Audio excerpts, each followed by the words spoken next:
Hi everyone, it's Bernard here with the latest Citizen vlog, which is on Wednesday the 8th of January 2020. So obviously we're sort of looking back at last night's first leg of the Carabao Cup semi-final with a comfortable win, wasn't it? A 3-1 win against our little rivals, Manchester United. 45 minutes of pure filth, really, wasn't it, from City, with the odd glimmer from United, and then obviously sort of sit back, relax, 45 minutes, try and play out the game. But obviously, unfortunately, we didn't quite play out the clean sheet, did we? But hey, there you go. I mean, overall, we can't be too disappointed, even though I've seen a lot of City fans saying they are disappointed. I was in a little way, because you know this game could have been out of sight, but at least it makes it a little bit interesting, doesn't it, for the second leg to come in 3 weeks' time now, the 29th of January. So at least it might help us sell our tickets. And come on, lads, let's all, if we can get there, let's get there. We got to support the Blues and get another trip to Wembley. I know it's a bit boring, our second home Wembley, but let's try and get those tickets sold, and let's not have empty seats like they were there last night. Right, United versus City. Let's have a look at the teams, really. I mean, it was a quite surprise, wasn't it? I mean, no forwards, I mean, no strikers, and so we're relying on our... I was a bit worried because he had Sterling up there. I thought he was going to play Sterling as a false nine, and the form Sterling's been in recently, I wasn't overly optimistic. But obviously, it was quite fluid, wasn't it? All the midfielders were having a go, swapping and turning. Sterling was playing more on the wing, perhaps, and up front, and KDB and Bernardo, and it was a good. It's nice to see a good tactical thing from Pep there, wasn't it? I mean, obviously we'd let them beat us almost a month ago at the Etihad, and we didn't play very well that game. It's nice to see Pep playing with the tactics, but it was a quite unusual team. I didn't really want to see Gundogan and Rodri, but obviously we did, which I can see the point now for actually doing that. And obviously Bernardo, fortunately, was pulling the strings, wasn't he? So it was 8 changes to the FA Cup game. So the only people who weren't dropped were Bernardo, Gundogan, and Bravo. I mean, as I said, I want to see Ederson in there. This is a big game to me. I think our second goalies can play up to quarterfinals. I think when it comes to semi-finals, we should have our best team in. Again, I would have played Ederson rather than Bravo, but hey, that's another thing. So yeah, the match stats. So we go on to the match stats. Possession-wise, 43% for United, 57% for City. So, yeah, I mean, if we looked at the first half, I think that would have been a lot higher than that. Obviously, as I say, then we sat back a bit more in the second half. United 8 shots on target, 8 shots, 3 on target. So a bit of improvement for them than the Wolves game, obviously.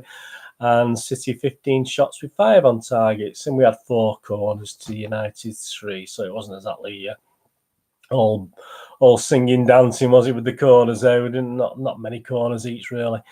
Crowd just over 69,000, wasn't it? Under 70,000. So obviously Mr. Tyler was making excuses for United like he always does, and obviously a laid back way of commentating on City goals, Mr. Tyler, hasn't he? Doesn't get overly excited and doesn't hide his bias at all. So most people do say put him out to retire. And I probably echo that sentiment with Mr. Tyler as a commentator, to be honest with you.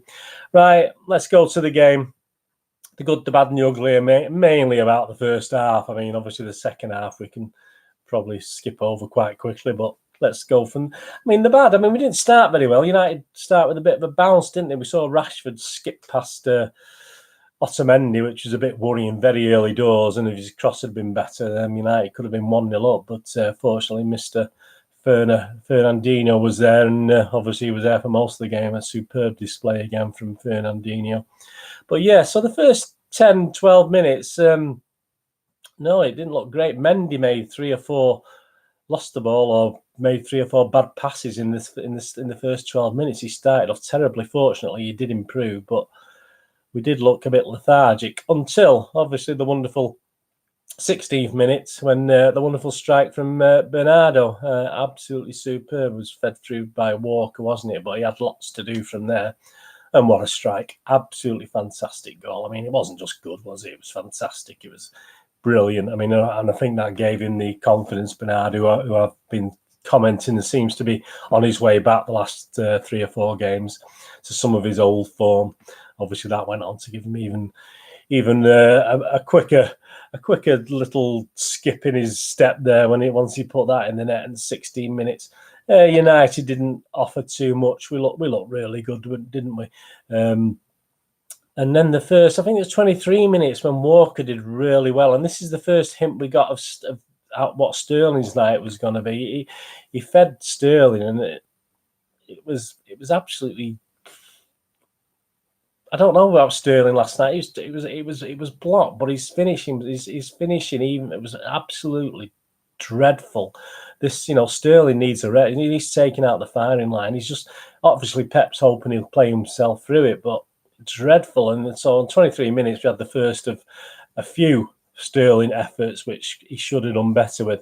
But obviously we had to wait for about half an hour, 32 minutes, and a sort of break from the back, wasn't it? It was Bernardo through to Mahrez, and obviously the ball took a little help from the defender, which helped Mahrez actually take it in his stride. And I think he would have taken his stride anyway, but obviously it unsettled De Gea a little bit, put him out of his place, because I think he was coming for the initial pass through from Bernardo. And obviously with United play getting a foot on it, it sort of give it extra impetus. And obviously, but Mahrez, superbly taking goal, absolutely looked as though, he took it round De Gea as though he wasn't there, was it? And I thought from there, obviously, we'd go on and we could get 4, 5, 6. And we should have really done, shouldn't we? Because literally 3 minutes later, again, I mean, it was just, this was the old City from the back, wasn't it? We were sort of players, sort of where they were, Kevin De Bruyne did a side flick, and they were, aggressive from our own box, and they looked at pounding forward. And even if the United player got a little touch on it, we were good enough to actually muscle the ball through, and it was absolutely fantastic. I mean, even though it wasn't the prettiest goal, obviously the third goal with it ended up being as an own goal. I mean, the play of City was just old City to me. This is what we've been missing: that gutsy, that toughness, that break, that want to win the ball, that want to get it in front and score the goal. And KDB sat Mr. Jones down, didn't he? It was a good save by De Gea, but obviously Pereira, is it, who obviously was unlucky enough to be in the wrong place at the wrong time. I think Sterling looked a bit offside again, but that's typical Sterling last night if it had gone to him. So I think that may have been a problem if it had, but it didn't anyway. So Pereira, it's 3-0, game over, isn't it? Let's face it, it's game over. We shouldn't be losing it from 3-0. And we had 2 or 3. Sterling again had 2 excellent chances to add to it, and they were the borderline offsides, and they never went back and checked. But I think if it was a VAR thing, there's a possibility 1 or 2 of those could have been City goals. So again, we could have been 4, 5, 6 by half time. We could have been out of sight. This game could have been well over by half time. So I would class that as a little bit of bad, because at 3-0 we're comfortable, obviously, but we could have been 4, 5, or 6. It could have been embarrassing for United, really, that first half. And I thought at half time, United aren't going to be as bad as that as the second half. City are going to try and play a bit more contained, and we can't play that game for 45 minutes, can we, in the second half without at least conceding a goal. So the first bit of good for United and bad for us was in the 63rd minute. They brought on an Angel, didn't they? Obviously, the comments made a bit of fun about that. Angel Gomez, or Gomez Angel. I'm not sure of the way around it is, to be honest with you. And the significance of this was on 69 minutes, we were knocking the ball about. City fans were doing the olays and things like that. And then KDB just played a lazy ball, and it allowed Gomez to nick it off before Rodri could get to it. It wasn't Rodri's fault. It was just a poor tippy-tappy pass from KDB, which has blotted his game last night. But he played okay again last night. It wasn't superb, KDB, but very lackadaisical, and it allowed we were caught on the break. And Rashford, I mean, what can you say about Rashford? I mean, he takes those chances, doesn't he? So he pulled them back into it, and that was like 69 minutes. So still 21 minutes, and a little bit. City tried to knock it about again a bit after that, and United did lack a bit of oomph. And as time progressed, you just couldn't see United adding a second, even though they nearly did. But as time progressed, you thought, well, 3-1. We thought we may have nicked a fourth. We had a couple of half chances at the other end. Mahrez had a good shot save. Mahrez hit the post as well, I think Sterling even added to his misses again at the other end. Jesus came on for a prostrate KDB in 79 minutes. I thought someone had knocked him out, but he looked okay. I don't know what that was all about. I mean, the referee looked worried initially, and I think we all thought he'd been knocked out, but I think he was just having a rest, to be honest with you. He'd worked hard again. So yeah, Jesus for KDB. 79 minutes. Perhaps he should have made a substitute earlier. It would have been nice to see Foden's legs on a little bit earlier, but obviously Pep was happy with the 3-1, so he didn't want to make changes too early. Obviously, we saw Foden, but it was far too late for him to come on. And then the last bit of bad before the full-time whistle was a speculative shot from Rashford, let's say. And it sort of, I could see from behind, it did dip a little bit, but Bravo almost palmed it into his own net. So, again, Bravo didn't do much wrong, he played, I was going to say he didn't do much right, but I'll be unfair there because his distribution was pretty good last night, one of his better distribution games. But he's obviously had nightmares at Old Trafford before, hasn't he? He's given us nightmares before, but that wasn't far. I mean, it was sort of glossed over, but it wasn't far from going in the goal when he obviously got his hands behind it, but it was quite a feeble push to one side. So anyway, we got away with it, didn't we? And we got away with the actual full-time 3-1. It was nice to see the camera panning to the stands and looking at the old United players. Obviously had Giggs, Rooney was there, Ferguson. It's always good to see Ferguson, Hughes, Bobby Charlton. It's always good to see these. I remember the game at the Etihad where Ole was giving his thumbs up and waving to Alex, and he was happy as Larry in the director's box. I didn't see any of that last night after the game, but hey, there you go. It's amazing how things change in football over the space of time, isn't it? And things are soon forgotten. Interesting that was the first time United have conceded 3 in the first half since 1997. So even when we were prolific and beating them over, I think we only managed to score a couple in the first half at Old Trafford, even when we've been dominating over the last few years. Pep's press conference, yeah, he was okay. He wasn't saying that was the best performance we've ever done. He was quite happy with it. He was asked about Fernandinho being a centre half, and he was a little tongue-in-cheek when he was saying, yeah, he should be playing in defensive midfield, And so, but he seemed happy enough. His cough's still there, but he seemed happy in himself. And I say that the pre-match tactics and obviously the team he picked was absolutely brilliant. So on the night, so we're not going to quibble over that. The media, I don't usually look at the media. A little special on the media this morning. A few big positive comments in the media. Obviously, they're not always overly friendly to us. Manchester Evening News, Pep Masterclass destroyed United. BBC, superb City. The Guardian, shape-shifting City almost disappear from sight. I do like the shape-shifting bit. ESPN, City cruise past United. And the wonderful Sky Sports, Fernandinho is the leader. So that was the media comments on last night. Right, let's have a quick look at Stuart Brennan's player ratings, my player ratings. I mean, overall last night, I would have given higher ratings based on the first half, but it's hard, isn't it? Because we were a bit laid back in the second half, bit of game management, obviously, in the second half. So perhaps my score's a little bit reflective of the way things eased off. They may have been a point higher based on the first half ratings. But anyway, let's see what we've got here. Stuart Brennan, his headline, Man United taken apart by Portugal ace, but Manchester City also have Brazil star to thank at Old Trafford. So, Claudio Bravo, Stuart Brennan, no clean sheets again, despite very little pressure, but his kicking and passing were very good. So, let's give Bravo a 7. Yeah, I mean, I give Bravo 6.5. As you know, you get a 6 for turning up. You probably get a 6.5 for being part of a winning team, unless you've had a particularly bad game. So I'd give Bravo 6.5. His distribution was very good, but there was a couple of, there was certainly one iffy moment late in the game, which, if we'd gone to Etihad only winning 3-2, it would have been a totally different game. It's going to be, still going to be close to 3-1, isn't it? United's still going to believe they can do something. Kyle Walker, Stuart Brennan claimed an assist for Bernardo, and his power and pace were a key weapon for City offensively and defensively. Kyle Walker, yeah, I give him a 7 as well. I thought Kyle Walker played really well last night. He's up for these derbies, Kyle Walker. He's an honest guy, and you like to see him there. Nicholas Otamendi, Stuart Brennan still found it impossible to deal with fast players, but this was more his kind of game. And he was strong when he was needed. So Stuart's only giving him a 6, Otamendi. I mean, I give Otamendi a 7 as well. Yeah, I mean, he's going to struggle for pace against Rashford, but as a big guy with any long balls, etc., he's there, and obviously with Werner next to him, I thought he did okay. I give him a 7, Otamendi. I was perhaps a little bit kind, but Stuart's only giving him a 6.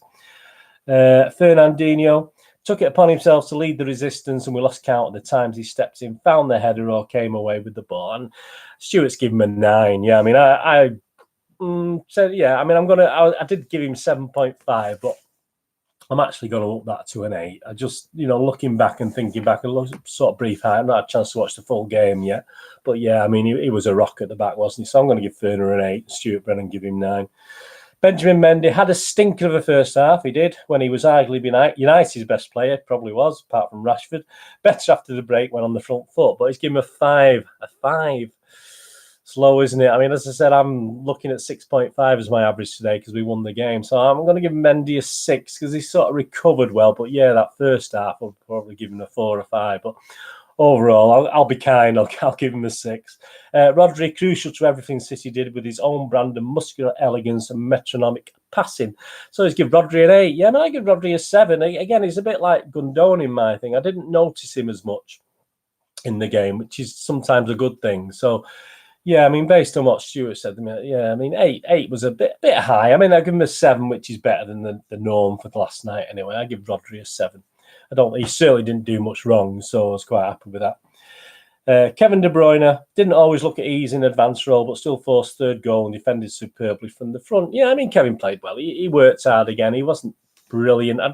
I'd give him a low mark. I think I said last night in one of the live chats that I was a bit disappointed, but on reflection, I mean, I give him a 6, which is less than the average, but it's an okay score. And Stuart Brennan's given him a 7. I still think he could have been a lot better, and obviously we lost the goal mainly thanks to Kevin. You can't, for that. So I'll give Kevin a 6. I'll stick by the facts. I nearly give him a 5.5, but that was harsh. So I was 6.5, probably not. So I'll give Kevin a 6. He worked hard and he needed a rest at the end, didn't he? When he fell he fell flat on his face, and for the life of me, we were all worried, weren't we? But fortunately, it wasn't anything too serious. He shouldn't do things like that. Ilkay Gundogan kept City moving forward with a smooth, suave performance that complemented Rodri perfectly. And Stuart's given him a 7. Yeah, I mean, again with Gundogan, I was lost a bit to what he was doing. I did notice a couple of things, but they weren't positive things, or perhaps that's why I noticed them. So again, I've only given Gundogan 6, which is it's okay. It's not below average, but yeah, I mean, I could be pushed to a 6.5, but I'll stick with my initial 6 on Gundogan because I'm still not convinced. If I watch the full match again and I alter that, then I will do. But at the moment, it's 6. Riyad Mahrez did superbly for his goal, hit the post in the second half, but with United wide open, he might have had a field day. Yeah, so let's give Riyad Mahrez a 7. Yeah, I mean, I give him a 6.5. I think again he played pretty well. Can't complain about Riyad. Took the goal superbly. I mean, I'm only giving him a 6.5. I'm going to alter that to 7, actually, because, I mean, it was just, the way he took that goal was superb. He did some good approach work. He could have done better, of course, but yeah, I'll agree with Stuart, and I've upped mine to a 7 on that one. So that's 7 for Stuart Mahrez. Stuart Mahrez, that's his brother, Riyad Mahrez. 7 for Riyad Mahrez. Raheem Sterling, hugging the touchline, gave City the gaps they needed down the middle and occupied Wan-Bissaka, but not great. So I give Raheem Sterling a 5. Yeah, I mean, I've given Raheem Sterling a 5.5. I could have got near to the 5. I mean, he's on the pitch. He's taking players out of the game, isn't he? But he's finishing, whether he was onside or offside, was absolutely woeful. So I'm only glad that the other midfielders stepped up and scored as well last night, because Sterling was dreadful. Please, Pep, just don't play him against Villa on Sunday. Please give him a rest. It's just something. He needs either kick up the arse or an arm around the shoulder. I'm not too sure what Mr. Sterling needs at the moment, but he's not good. And on to Bernardo Silva. His goal was a stunner, but his pass for Mahrez to score the second was even better. Yeah, it had a bit of help, but it was a good pass anyway. It was getting there, wasn't it? Back to his best at last. Stuart's given him a 9. I mean, yeah, I'll give Bernardo, my City player of the match. I'll give him an 8. I didn't give him a 9, but yeah, I mean, a bit more, as I said, he's on his way back, isn't he, Bernardo? Fantastic goal. You give him 2 points for that goal. And so, in other words, if we start at it, I've actually knocked half a point off. I'm going to give him 2 goals for that goal, but obviously, because I'm only giving him an 8. But I'll stick with 8. Because you know me, I'm mean anyway, so I'll stick with that. And really, for the subs, Jesus, he's given him a 6. Late came on. I mean, you can't really, I can't really do anything with Jesus. I'd give him a 6 as well, just for a standard score. So that was it. United 1, Manchester City 3. So as I said, we take the 2-goal lead back to the Etihad on the 29th of January. I'm going back in time. 29th of January. So please, if you're there, give us a shout and buy your ticket. That's more important. Yeah, get there in the first place. Buy your tickets for it, please. Let's sell out. Let's sell out the game. Let them have their. Be interesting. I mean, they should sell out their allocations, don't they? But there's many times United haven't. There's been empty seats in the United end anyway. But this is all this corporate stuff and tickets going on sites at silly money. So it'll be interesting, won't it? But please, if you're a City fan, get there. I've got my ticket. I'm just waiting. I think it's been taken, the payment for it this week anyway. So I'm there, my lad's there. So come and join us. Let's get this done. They've still got a chance. They'll think there'll be positive United. There'll be a lot of positive vibes coming from the camp. They'll still believe they can do it. We can see they can worry us at the back as well. So let's hope we can finish off and another trip to Wembley. I think it's either the 1st or 2nd of March, so it might be a bit warmer. And obviously Leicester and Villa play tonight, don't they, in the first leg. I might try and watch that later. That should be an interesting game. On to Aston Villa, who are our next...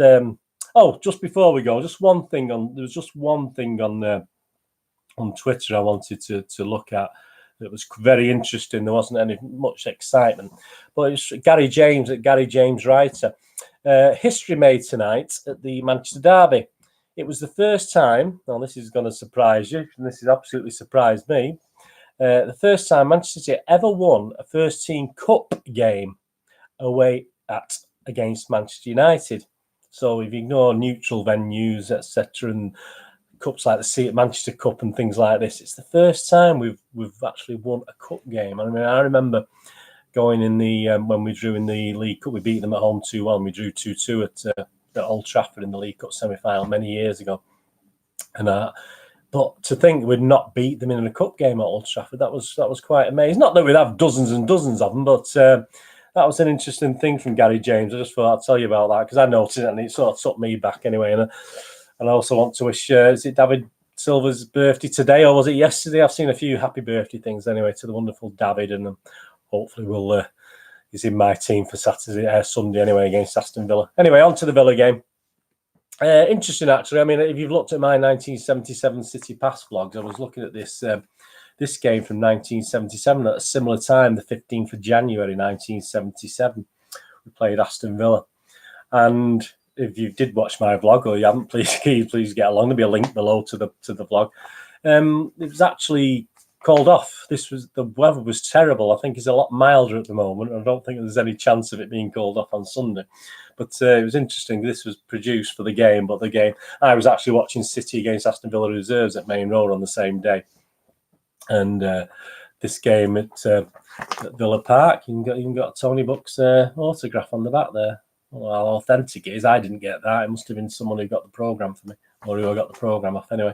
So that was interesting. But I check up on that in the 77 vlog. But I thought with us playing Villa, that was just quite poignant because it's a similar date, isn't it? It's obviously, that was the 15th of January. So what are we on Sunday? That's the 12th of January. So similar time. So hopefully the weather will be a bit more pleasant. It's lovely today at the moment. The sun's trying to come through at the moment. Yeah, Aston Villa against City. Odds for the game. I mean, Villa are 14-1 to win, 7-1 the draw, and City 2-9 on to win the game. They're currently 17th. I mean, they had over Christmas they won 2 and lost 2 Villa, so they actually pulled themselves out of the bottom 3 for the first time in a while, probably the first time since the start of the season.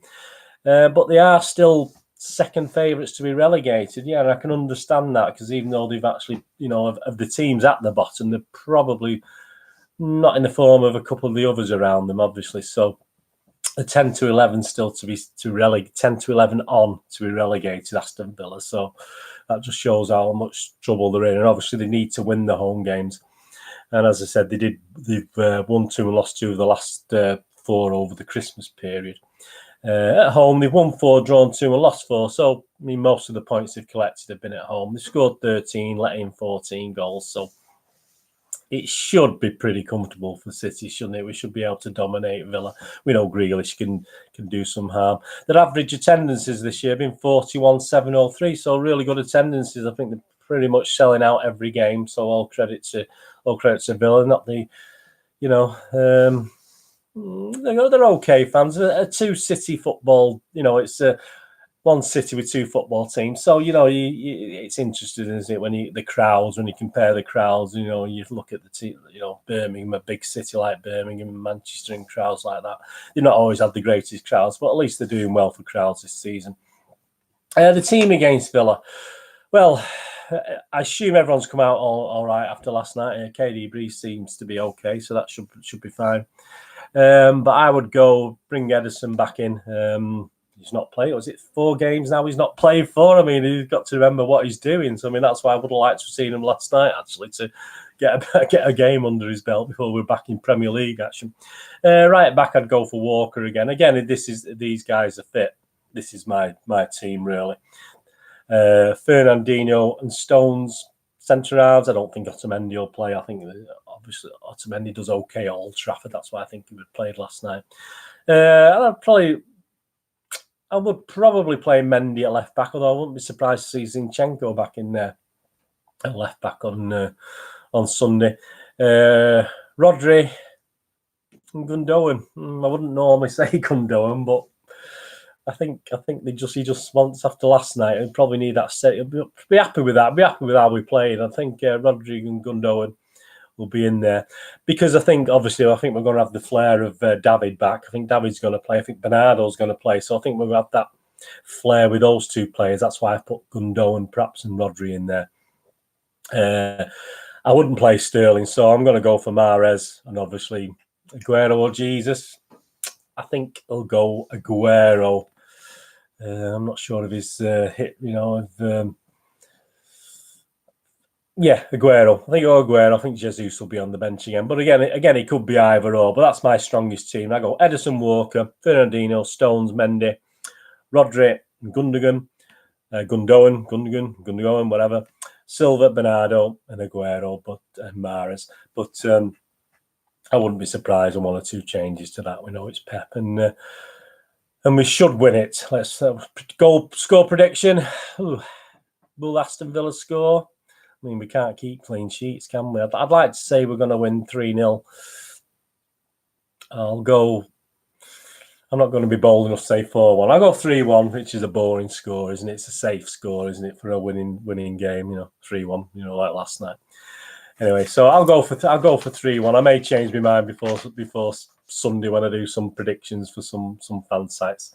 Anyway, hope you enjoyed that. Please push the old subscribe button, push the bell notification so you know when these Citizen vlogs are coming out. I'm on Twitter at nostalgia_movie. So obviously I do movie vlogs as well, movie reviews, board game reviews, posters reviews, which time with my website, moviegamenostalgia.com. So if you ever get a chance to have a look on there, get a spare few minutes, please have a look on there for DVDs, board games and posters. And obviously the Citizen vlogs, all the links will be below for my past vlogs, etc. So the Citizen past, I've done a recent City quiz with 20 questions for you, a bit of fun for you. And also, as I said, I've looked at January 1977 through the wonderful world of programmes and scrapbooks and papers, etc. And over the next few days, there will be another City pass looking at Manchester City from 1894 to 1904. So with the great help of information from various sources, again, papers, magazines, books, the internet and everything else. So there'll be one of them coming out in the next 7 to 10 days, another Citizen pass vlog. But obviously, in the meantime, I'll be back on Monday with the review of this Aston Villa game. And then we get a break, don't we? Yeah, a little bit of rest. So that should be quite good. So anyway, put in the comments below any of your comments, what you think, your player ratings. Please put them in the comments or on Twitter at nostalgia_movie. Put them on there for me. Thank you very much for watching this. Hope you enjoyed it. And I'll see you all again, hopefully, very soon. Whatever you're going to do the rest of the day, have a great one. Look after yourself. Look after your friends. And more importantly, look after your family. And I'll see you all again very soon. Bye-bye.